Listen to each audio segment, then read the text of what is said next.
প্রিয় শিক্ষার্থীরা, virtual classroom for economics চ্যানেলে তোমাদের স্বাগতম। পূর্বের ক্লাসে আমরা রেখার ঢাল বিষয়টি নিয়ে আলোচনা করেছি, শুধু সংজ্ঞা বিশ্লেষণ করেছি। আজকে আমরা সরল রেখার ঢাল নির্ণয় পদ্ধতি নিয়ে আলোচনা করব। শুরুতে আমরা রেখার ঢাল বলতে কি বুঝি তা একটু স্মরণ করে নিই। যে রেখার কোনো নির্দিষ্ট বিন্দুতে ঢাল বলতে ওই বিন্দু থেকে স্বাধীন এবং অধীন চলকের পরিবর্তনের অনুপাতকে নির্দেশ করে। আমরা পূর্বের ক্লাসে এই বিষয়গুলো বিস্তারিত আলোচনা করেছি। আরেকবার স্মরণ করি।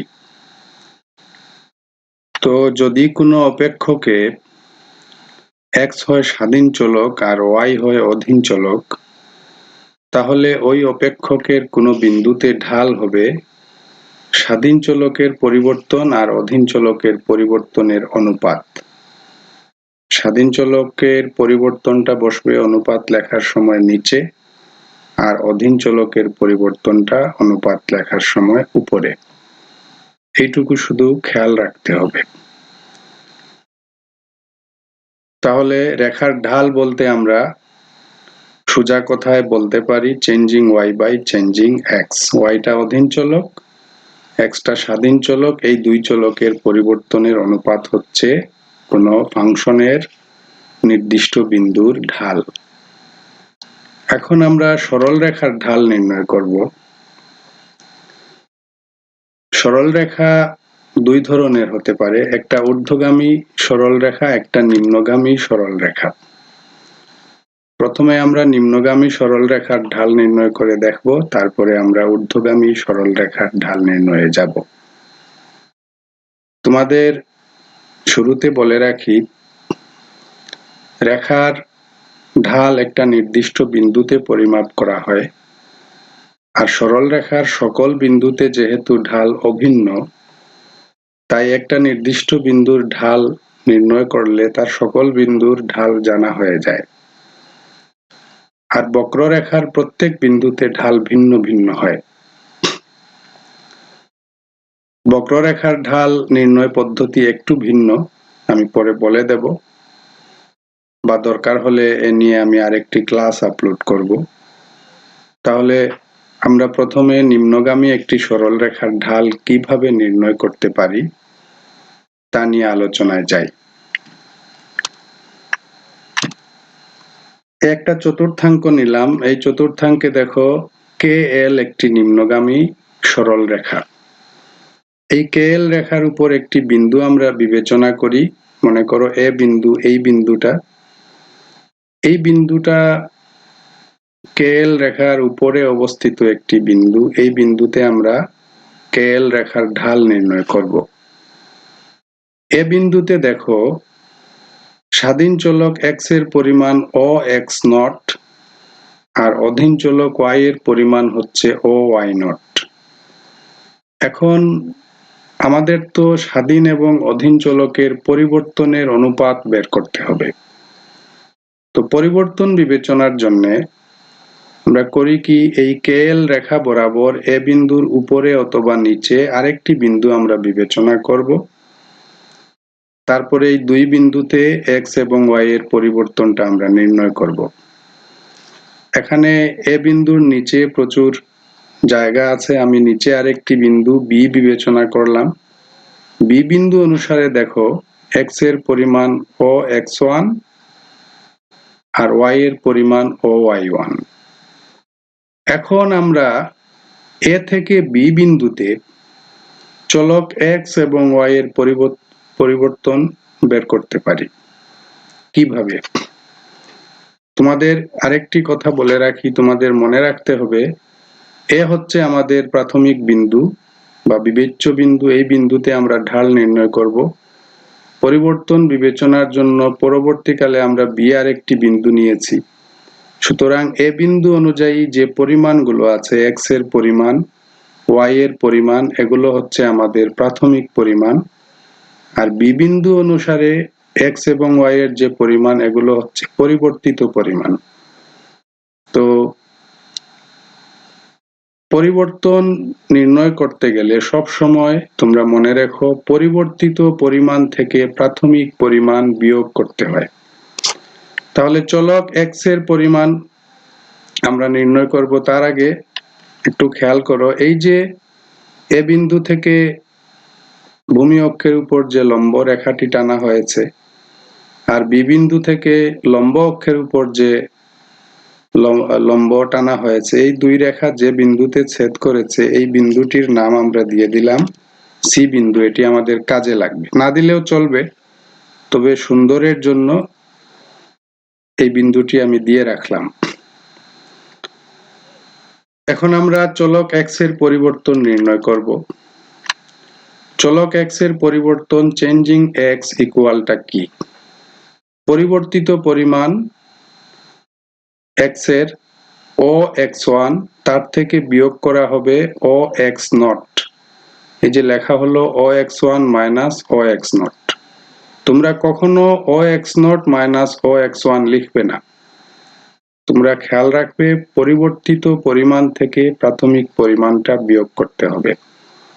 তো আমরা পরিবর্তিত পরিমাণ বি বিন্দু অনুসারে এক্স এর পরিবর্তিত পরিমাণ হচ্ছে ও এক্স ওয়ান, আর এ বিন্দু অনুসারে এক্স এর প্রাথমিক পরিমাণ হচ্ছে ও এক্স নট। সুতরাং O x nought minus O x one minus O x nought হচ্ছে আমাদের চেঞ্জিং এক্স। এখন চিত্রে খেয়াল করো, ও এক্স ওয়ান থেকে যদি আমরা ও এক্স নট বিয়োগ করে ফেলি তাহলে থাকে আমাদের হাতে শুধুমাত্র এক্স নট এক্স ওয়ান এই অংশটুকু। আমরা লিখলাম এক্স নট এক্স ওয়ান। এই এক্স নট এক্স ওয়ান কিন্তু এই যে আগে সি বিন্দু দিয়ে রেখেছিলাম বিসি এই অংশের সমান, এর জন্য আমরা এক্স নট এক্স ওয়ান সমান লিখে রাখলাম বিসি। এটি আমাদের সুবিধা হবে, সুন্দর হবে, আমরা পরবর্তীতে দেখব। তো এক্স এর পরিবর্তন আমরা বের করলাম, চেঞ্জিং এক্সটা আমাদের বের হলো বিসি। এখন আমাদের চলক ওয়াই এর পরিবর্তন নির্ণয় করতে হবে। চলক ওয়াই এর পরিবর্তনটা আমরা পরিবর্তিত পরিমাণ থেকে প্রাথমিক পরিমাণ বিয়োগ করব। বি বিন্দু হচ্ছে আমাদের পরিবর্তিত বিন্দু, বি বিন্দু অনুসারে ওয়াই এর পরিমাণ ও ওয়াই ওয়ান, আর প্রাথমিক পরিমাণ হচ্ছে এ বিন্দু অনুসারে ওয়াই এর ও ওয়াই নট। চিত্রে খেয়াল করো, তাহলে বিয়োগটা কিভাবে হবে? O y one minus O y nought. এই যে আমরা লিখলাম O y one minus O y nought. এখন এই যে ও ওয়াই ওয়ান এই অংশটা দেখো ও ওয়াই নট থেকে ছোট, ছোট অংশ থেকে আমরা বড় অংশ বিয়োগ করছি, সুতরাং তার বিয়োগফলটা হবে মাইনাস। থাকলো কি আমাদের হাতে ওয়াই নট ওয়াই ওয়ান এই অংশটুকু, কিন্তু তার আগে একটা মাইনাস, কারণ ছোট অংশ থেকে আমরা বড় অংশ বিয়োগ করেছি। তাহলে O y one minus O y nought সমান কি পেলাম? Minus y not y one, এই অংশটুকু থাকলো। তো এই যে ওয়াই নট ওয়াই ওয়ান এটা minus y not y one এর সমান, কিন্তু এইদিকে দেখো এ সি এই দূরত্বটা পরস্পর সমান, ওয়াই নট ওয়াই ওয়ান এবং এ সি বা সি এ এই দুইটা দূরত্ব পরস্পর সমান। আমরা সুতরাং minus y not y one সমান লিখলাম মাইনাস এসি। এখন আমাদের মূল কাজ শেষ। কি হবে? সুতরাং কেএল রেখার এ বিন্দুতে ঢাল সমান কি হবে? Changing y by changing x. Changing y এর মান বের করে আমরা রেখেছি মাইনাস এসি, আমরা লিখলাম মাইনাস এসি, আর চেঞ্জিং এক্স এর মান বের হয়েছিল বিসি, আমরা লিখলাম বিসি। এই অংশটুকু মাইনাস অর্থাৎ লেস দেন জিরো মানে ঋণাত্মক। নিম্নগামী কোন রেখার নির্দিষ্ট বিন্দুর ঢাল হয় নেগেটিভ বা ঋণাত্মক, এটা এখন তোমরা নিশ্চয়ই বুঝতে পেরেছো। ঢাল মাইনাস মানেই হচ্ছে রেখাটি নিম্নগামী, আর ঢাল প্লাস মানে রেখাটি হচ্ছে ঊর্ধ্বগামী। এটা তোমাদের মনে রাখতে হবে। সুতরাং সিদ্ধান্ত কি? যে নিম্নগামী সরল রেখার কোনো বিন্দুর ঢাল ঋণাত্মক। এই গেল একটি নিম্নগামী সরল রেখার ঢাল নির্ণয়ের পদ্ধতি। এখন আমরা একটা ঊর্ধ্বগামী সরল রেখার ঢাল নির্ণয় করব। যথারীতি একটা চতুর্থাঙ্ক আমরা নিলাম। এই চতুর্থাঙ্কে mn একটি ঊর্ধ্বগামী রেখা, সে মূলবিন্দুর কাছ থেকে উপরের দিকে উঠছে। mn রেখার উপর একটি বিন্দু আমরা বিবেচনা করি, ধরো এ বিন্দু। এই এ বিন্দু অনুসারে চলক x এর পরিমাণ হচ্ছে ও এক্স নট আর y এর পরিমাণ হচ্ছে ও ওয়াই নট। এখন কি করতে হবে, আমরা পরিবর্তন বিবেচনা করার জন্য এ বিন্দুর উপরে বা নিচে আরো একটি বিন্দু বিবেচনা করব। আমরা উপরে আরেকটা বিন্দু নেই, উপরে যেহেতু প্রচুর জায়গা ফাঁকা আছে, নিচে নিলেও কোনো অসুবিধা নেই, আমাদের সে অনুযায়ী মান বের হবে। আমরা এ বিন্দুর উপরে mn রেখা বরাবর বি আর একটি বিন্দু বিবেচনা করলাম। এই বি বিন্দু অনুসারে x এর পরিমাণ ও এক্স ওয়ান, y এর পরিমাণ ও ওয়াই ওয়ান। এখন এই যে ওয়াই নট এ, এই রেখাটি দেখো, ওয়াই নট এ রেখাটিকে আমরা এই bx1 রেখার সাথে এই দিকে ভূমি অক্ষের সমান্তরাল করে টান দিয়ে যোগ করে দেই একটি রেখা দিয়ে। এই যে আমি যোগ করে দিলাম এবং এই রেখাটিকে যে বিন্দুতে ছেদ করলো বা স্পর্শ করলো ওই বিন্দুটার নাম দিয়ে দিলাম সি। এটা আমাদের কাজে লাগবে। এখন আমরা চলক x এবং y এর পরিবর্তন নির্ণয় করব। চলক x এর পরিবর্তন চেঞ্জিং x সমান কি? ওই আমাদের পরিবর্তিত পরিমাণ থেকে প্রাথমিক পরিমাণ বিয়োগ। তাহলে এ বিন্দু অনুসারে পরিমাণটা আমাদের প্রাথমিক পরিমাণ, বি বিন্দু অনুসারে পরিমাণটা পরিবর্তিত পরিমাণ। তাহলে কি হবে, O x one minus O x nought, এই যে আমরা লিখলাম। তো ও এক্স ওয়ান থেকে ও এক্স নট বিয়োগ করলে থাকে এক্স নট এক্স ওয়ান, এই অংশটুকু প্লাস বা ধনাত্মক, কারণ বড় অংশ থেকে আমরা ছোট অংশ বিয়োগ করেছি। আবার এই এক্স নট এক্স ওয়ান এর সমান কিন্তু আগে যে রেখা টেনে রেখেছিলাম এই যে এসি, এই দূরত্ব আর এক্স নট এক্স ওয়ান দূরত্ব পরস্পর সমান বলে আমরা এক্স নট এক্স ওয়ান সমান লিখতে পারি এসি। এখন চলক ওয়াই এর পরিবর্তন চেঞ্জিং ওয়াই, একইভাবে এ বিন্দু অনুসারে ওয়াই এর পরিমাণটা হলো প্রাথমিক পরিমাণ, বি বিন্দু অনুসারে পরিমাণটা হলো পরিবর্তিত পরিমাণ। আমাদেরকে পরিবর্তিত পরিমাণ থেকে প্রাথমিক পরিমাণ বিয়োগ করতে হবে। আমরা লিখলাম যে বিয়োগ কিভাবে করব, O y one minus O y nought লিখে আমরা পেলাম কি, বড় অংশ থেকে ছোট অংশ বিয়োগ করছি, এক্ষেত্রে বিয়োগফল ধনাত্মক বা প্লাস হবে। আমাদের ওয়াই নট ওয়াই ওয়ান থাকবে, আমরা এই লিখলাম ওয়াই নট ওয়াই ওয়ান। এই যে ওয়াই নট ওয়াই ওয়ান এই দূরত্বের সমান কিন্তু এই যে বিসি বা সিবি, এই যে দূরত্বটা পরস্পর সমান, আমরা ওয়াই নট ওয়াই ওয়ান সমান লিখতে পারি বিসি। এই আমাদের পরিবর্তন নির্ণয় হয়ে গেল। এখন আমরা ঢাল নির্ণয় করতে যাব। সুতরাং mn রেখার এ বিন্দুতে ঢাল তো একই, changing y by changing x, এটা হচ্ছে ঢাল নির্ণয়ের সূত্র।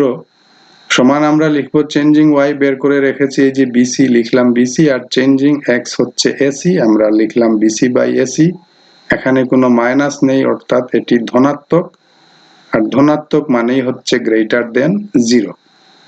গ্রেটার দেন জিরো মানে ধনাত্মক, শূন্যের থেকে বড়, আর লেস দেন জিরো মানে ঋণাত্মক, শূন্যের থেকে ছোট। সুতরাং আমাদের সিদ্ধান্ত কি হলো, যে ঊর্ধ্বগামী সরল রেখার কোনো বিন্দুর ঢাল ধনাত্মক হয়। আমি সম্ভবত ধনাত্মক বানানটি ভুল করেছি, তোমরা এটি ঠিক করে নিও এবং আমাকে ক্ষমা করে দিও, এটা দন্তন্য হবে। তো যাই হোক, ঊর্ধ্বগামী সরল রেখার কোনো বিন্দুর ঢাল হয় ধনাত্মক, আর নিম্নগামী রেখার কোনো বিন্দুর ঢাল হয় ঋণাত্মক, আমরা আগে দেখেছি। এই গেল সরল রেখার ঢাল নির্ণয়ের পদ্ধতি। এই যে নিম্নগামী সরল রেখা এবং ঊর্ধ্বগামী সরল রেখা, দুই ধরনের রেখার দুইটা বিন্দুতে আমরা ঢাল নির্ণয় করলাম। এটা শুধু একটি তাত্ত্বিক আলোচনা। আমরা নির্দিষ্ট কোনো অপেক্ষকের ঢাল নির্ণয় করে দেখব যে এই পদ্ধতিতে আসলে কিভাবে ঢাল নির্ণয় করতে হয়। তো আমরা যাই একটা উদাহরণে, সুনির্দিষ্ট রেখা বা সমীকরণ থেকে আমরা কিভাবে ঢাল নির্ণয় করতে পারবো। এখানে দেয়া আছে, দেখো QD ইকুয়াল 20 - 4P, একটা চাহিদা অপেক্ষক বলা হচ্ছে। এই চাহিদা অপেক্ষকের ঢাল নির্ণয় করতে হবে। এই চাহিদা অপেক্ষকের ঢাল নির্ণয়ের জন্য দেখো QD ইকুয়াল 20 - 4P চাহিদা অপেক্ষক থেকে একটি সূচি তৈরি করি। কিভাবে? স্বাধীন চলক P এর অনুমিত মানের জন্য অধীন চলক QD এর মানের তালিকা। স্বাধীন চলক P এর মান যখন 0 তখন এই ফাংশন অনুযায়ী QD এর মান 20, P এর মান যখন 1, এই এখানে 1 বসিয়ে তোমরা ক্যালকুলেশন করে দেখো QD এর মান বের হবে 16। আবার P এর মান যখন 2 তখন এই সমীকরণে P এর মান 2 বসিয়ে দেখো ক্যালকুলেশন করলে QD এর মান বের হবে 12। আমরা এই যে জোড় মানগুলো পেয়ে গেলাম, এই জোড় মান থেকে আমরা লেখচিত্র অঙ্কন করে ঢাল নির্ণয় করতে পারি, অথবা অন্য আরেকটি পদ্ধতি আছে, সেভাবেও আমরা ঢাল নির্ণয় করতে পারি। তো এখানে এই যে জোড় মানগুলো পেলাম, জোড় মানগুলো কি কি একটু লিখে তোমাদের দেখাই। একটা হলো 0, 20, এই যে লেখা হয়েছে একটা জোড় মান। 1, 16 এই হচ্ছে আরেকটা জোড় মান। 2, 12 এই হচ্ছে আরেকটা জোড় মান বা পেয়ার্ড ভ্যালু। এই জোড় মানগুলো যে তিনটি জোড় মান আছে চতুর্থাঙ্কে আসলে তিনটি বিন্দুকে নির্দেশ করে, এবং এই QD ইকুয়াল 20 - 4P রেখা বা ফাংশন বা অপেক্ষক এই তিনটি বিন্দু দিয়ে কিন্তু সে অতিক্রম করে। এই ধারণা থেকে আমরা খুব সহজে রেখার ঢাল বা এই ফাংশনের ঢাল নির্ণয় করতে পারি। প্রথমে আমরা এই পদ্ধতিতে যাই, এটি তোমাদের জন্য খুব সহজ হবে। অনেক সময় প্রশ্ন থাকে যে ধরো 116 এবং তোমাকে বলবে একটি রেখা 116 এবং 212 বিন্দু দিয়ে অতিক্রম করলে রেখাটির ঢাল নির্ণয় করো। ওই ধরনের প্রশ্নের যদি সম্মুখীন তোমরা হও তাহলে কিভাবে ঢাল নির্ণয় করতে হবে, প্রথমে আমরা এই বিষয়টি দেখে নিই। জোড় মানগুলো আমি আমাদের দেখার জন্য এখানে লিখে রাখলাম। আমরা ঢাল নির্ণয় করব পদ্ধতি 1, কোন পদ্ধতিতে আমরা ঢাল নির্ণয় করতে পারি। আমাদের যে রেখাটি দেয়া আছে বা ফাংশনটি দেয়া ছিল, ফাংশনটি কি ছিল? ফাংশনটি ছিল যে QD equal 20 - 4P, QD equal 20 - 4P।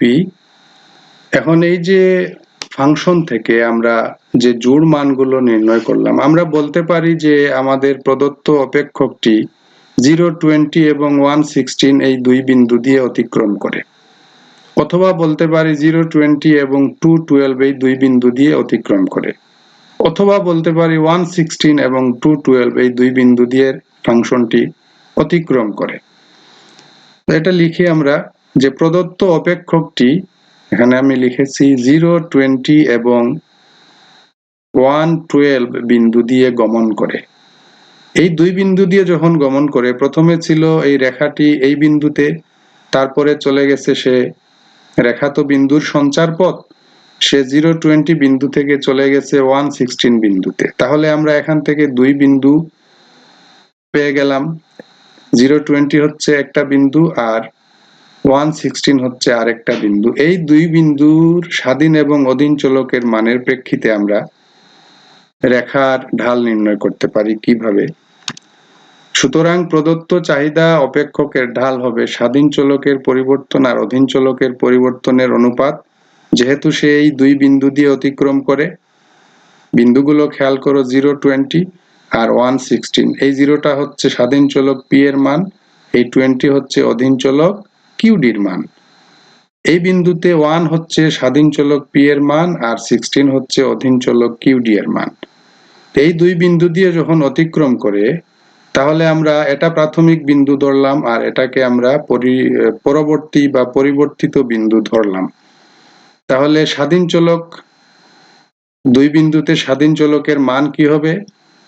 এখানে হচ্ছে 0, এখানে 1, তাহলে পরিবর্তিত পরিমাণ থেকে প্রাথমিক পরিমাণ আমরা বিয়োগ করব। 1 - 0 হবে স্বাধীন চলকের পরিবর্তন। আমরা লিখি একটু, আমাদের ঢালটা হবে changing QD by changing P, আর স্বাধীন চলক চেঞ্জিং পি টা হবে 1 - 0। অধীন চলকের পরিবর্তনটা হবে পরিবর্তিত পরিমাণ তার 16 আর প্রাথমিক পরিমাণ ছিল 20, তাহলে 16 - 20 এই যে লেখা হয়েছে। তাহলে স্বাধীন এবং অধীন চলকের পরিবর্তন আমরা পেয়ে গেলাম অনুপাতের মধ্যে। এগুলো বিয়োগ করলে কি হয়? 1 - 0 ইকুয়াল হবে 1, আর 16 - 20 হবে -4। এই যে লেখা হলো, 1 দিয়ে -4 কে ভাগ করলে ভাগফল হয় -4। সুতরাং প্রদত্ত যে অপেক্ষক QD = 20 - 4p, এই অপেক্ষকের ঢাল হচ্ছে -4। এই পদ্ধতিতে আমরা খুব সহজে ঢাল নির্ণয় করতে পারি। অনেক সময় প্রশ্ন থাকে যে কোনো একটি সরল রেখা তোমাকে প্রশ্ন করবে, একটি সরল রেখা 0, 20 এবং 116 বিন্দু দিয়ে অতিক্রম করলে তার ঢাল নির্ণয় করো। তখন আমরা কিভাবে ঢাল নির্ণয় করব? এইভাবে, এই প্রক্রিয়ায় ঢাল নির্ণয় করব। তাহলে আমরা অন্য কিভাবে ঢাল নির্ণয় করতে পারি? পদ্ধতি 2 তে আমরা যাই। যে QD = 20 - 4p, চাহিদা অপেক্ষক থেকে একটি সূচি তৈরি করি। সূচি আমরা আগেই তৈরি করেছি, আমাদের জানা আছে। এই সূচি থেকে যে জোড় মানগুলো আমরা পেলাম সেগুলো আমরা আগে দেখেছি। আমি জোড় মানগুলো আবার লিখলাম এখানে। এই সব জোড় মানের প্রেক্ষিতে আমরা ওই QD = 20 - 4p চাহিদা অপেক্ষকের একটি রেখাচিত্র আঁকতে পারি। জোড় মানগুলো এখানে রাখলাম। আমি একটি চতুর্থাংশ নিলাম।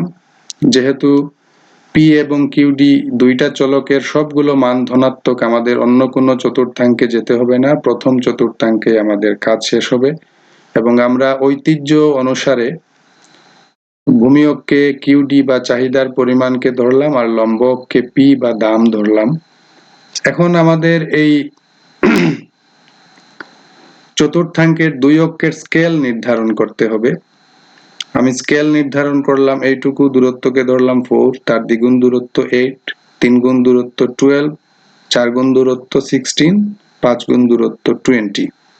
আর এখানে এইটুকু দূরত্বকে ধরলাম 1, তার দ্বিগুণ দূরত্বকে ধরলাম 2। একটা অক্ষের স্কেল একই রকম হবে, অন্য অক্ষের স্কেল ভিন্ন রকম হতে পারে। এটা আবার মনে করিয়ে দিচ্ছি, পূর্বের ক্লাস যদি তোমরা দেখে থাকো তাহলে এই বিষয়ে তোমাদের পর্যাপ্ত জ্ঞান এখন আছে। এখন আমরা কি করব? 0, 20 এই বিন্দুটা স্থাপন করব এই চতুর্থাংশে। পির মান যখন 0, এই যে পির মান যখন 0 এটা মূল বিন্দুতে, তখন কিউডির মান হচ্ছে 20। এই বিন্দুটা এখানে, এই এখানে 0, 20 বিন্দুর অবস্থান। এই বিন্দুটিকে আমরা চিহ্নিত করি, নাম দিলাম এ বিন্দু। তাহলে 116 আরেকটা জোড় মান, এটাকে আমরা স্থাপন করলে আরেকটি বিন্দু পাবো। আমরা স্থাপন করলাম, এই যে 1 থেকে ভূমি অক্ষের সমান্তরাল করে 16 পর্যন্ত একটা রেখা টানবো, আর 16 থেকে লম্ব অক্ষের সমান্তরাল করে একটা রেখা টানবো। এই দুই রেখা যে বিন্দুতে মিলিত হবে এই বিন্দু হচ্ছে আমাদের 116 নির্দেশক বিন্দু। এই বিন্দুর নাম দিলাম বি। আর 212 আরেকটি জোড় মান, এটাকে আমরা স্থাপন করলে আরেকটি বিন্দু সি পেলাম। কিভাবে? 2 থেকে ভূমি অক্ষের সমান্তরাল করে 12 দূরত্ব পর্যন্ত আমরা গেলাম, আর ভূমি অক্ষ থেকে 12 যে স্কেল 12 থেকে আমরা লম্ব অক্ষের সমান্তরাল করে 2 পর্যন্ত গেলাম। এই দুই রেখা যে বিন্দুতে মিলিত হলো এই বিন্দুর নাম হচ্ছে, আমরা দিলাম সি বিন্দু। এখন এই এ বি সি বিন্দুগুলো যোগ করে যদি দেই স্কেল দিয়ে, তাহলে যে রেখা পাই, এই যে সাদা রেখাটি, এই রেখার নাম হচ্ছে আমাদের প্রদত্ত অপেক্ষক QD = 20 - 4p। আমরা এখন এই চিত্র থেকে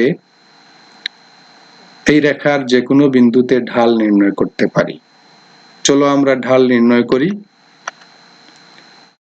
এই চিত্রটি আমাদের ঢাল নির্ণয়ের সুবিধার জন্য দেখতে তো হবে, এখানে রেখে দিলাম।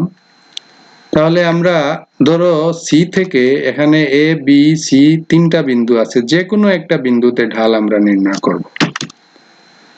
আমরা এ বিন্দুতে ঢাল নির্ণয় করতে চাই। এ থেকে এখানে আমি সি বিন্দুতে, এ আমাদের প্রাথমিক বিন্দু, পরিবর্তন বিবেচনার জন্য আমি এ বিন্দুর উপরে সি আর একটা বিন্দু বিবেচনা করলাম, এই বিন্দুটা।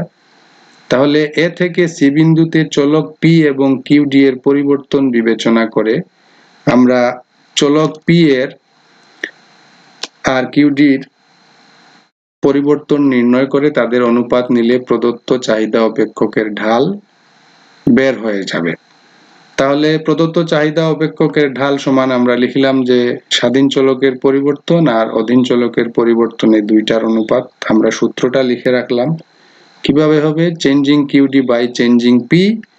তাহলে এ বিন্দু থেকে সি বিন্দুতে চলক পি এর পরিবর্তনটা কি?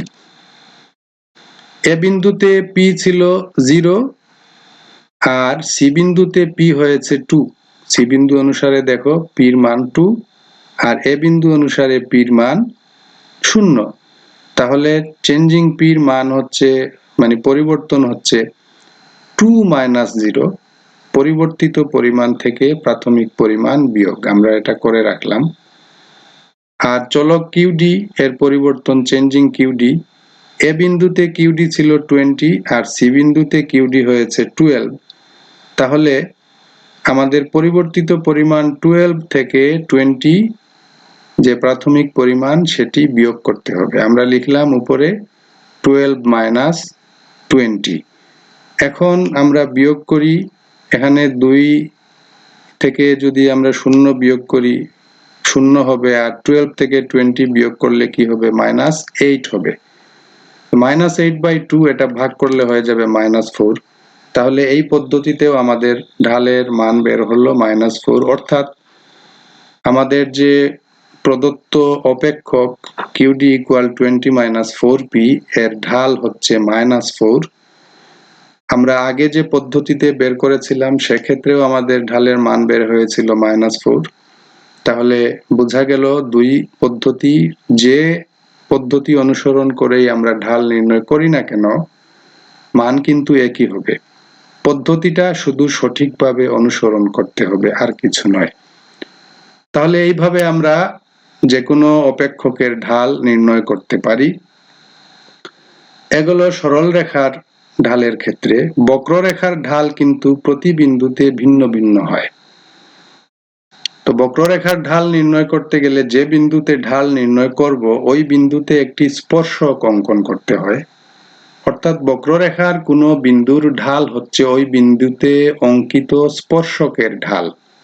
তো ওই বিন্দুতে একটা স্পর্শক অঙ্কন করার পরে স্পর্শকটি হয়ে গেল একটি সরল রেখা। তারপরের পদ্ধতি আমাদের এখনকার পদ্ধতির মতোই। স্পর্শকটা যেহেতু সরল রেখা, ওই স্পর্শক সরল রেখার ঢাল নির্ণয় করলে বক্ররেখার নির্দিষ্ট বিন্দুর ঢাল আমরা পেয়ে যাব। তো রেখার ঢাল মানে সরল রেখার ঢাল আমরা নির্ণয়ের পদ্ধতি দেখলাম।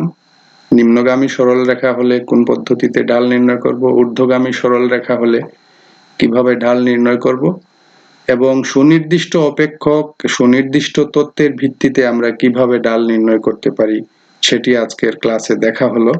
আশা করি তোমরা উপকৃত হবে। তোমরা যদি উপকৃত হয়ে থাকো, এই যে ভার্চুয়াল ক্লাসরুম ফর ইকোনমিক্স চ্যানেলটি তোমরা সাবস্ক্রাইব করো এবং ভিডিওতে লাইক দাও, আর কমেন্ট অপশনে তোমাদের অনুভূতির কথা ব্যক্ত করো। সবাইকে ধন্যবাদ।